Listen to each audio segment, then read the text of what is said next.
Static Dread: The Lighthouse is a Lovecraftian simulation game developed by Solar.suit Games and published by Polden Publishing.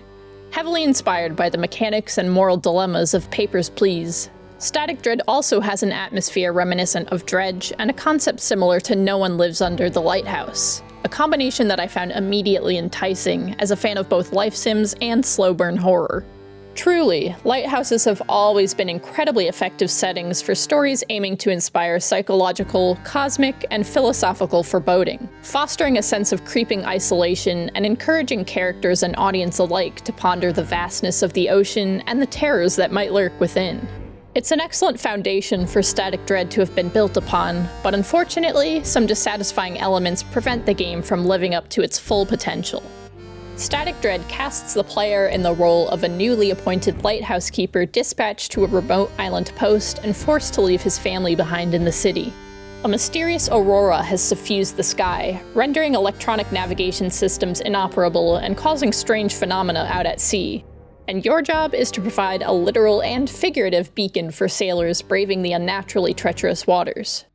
You must scan through radio channels to locate signals from ships, plot safe courses for them, and send the directions via ancient technology known as a fax machine.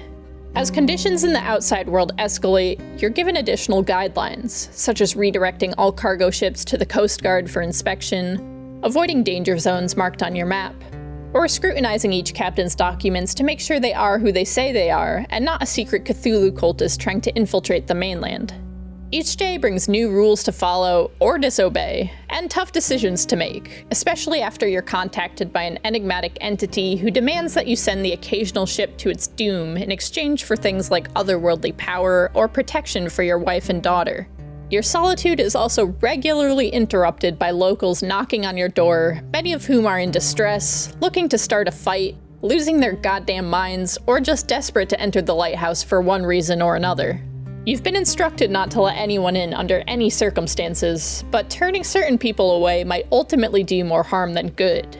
It's not always clear who you should trust or what outcomes your choices will lead to, which kept me attentive to the overarching story even though I never really became invested in any individual characters. Where Static Dread: The Lighthouse started to disappoint me was through some of the aspects I actually thought I'd enjoy the most, the sanity and resource management mechanics. Over the course of each night, cobwebs and cryptic symbols appear throughout the lighthouse, causing whispers to fill your ears and static to infringe upon your vision until you clear them away. Presumably, if you leave these manifestations of madness unchecked for long enough, they'll trigger a fail state and require you to restart the day.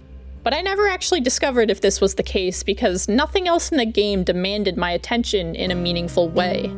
Ships will seemingly wait for your signal indefinitely, and people will knock on your door till the sea cows come home if they have to, so I simply stopped whatever I was doing and scrubbed my walls whenever I heard them speaking to me, which was often. The sheer number of times sanity-draining effects would appear, combined with the fact that there was no real sense of urgency derived from the core gameplay elements, caused what could have been an engagingly tense loop to feel tedious after about 7 or 8 in-game days. And that's coming from someone who often enjoys simple, repetitive virtual tasks as long as they grant a sensation of progress or general satisfaction. It also didn't help that I never found myself running low on stat-boosting snacks after purchasing a fishing rod with my first paycheck, but at least I had fun seeing how many provisions I could pile onto a single surface. Overall, there's a lot I appreciate about Static Dread: The Lighthouse, from its mildly unsettling aesthetic, to its decision-driven plot, to its impeccable choice in setting. And I did very much enjoy the first half of my 6-hour playthrough. However, the latter half left me with a prevailing feeling of ennui, which is not ideal for a game with dread in its title.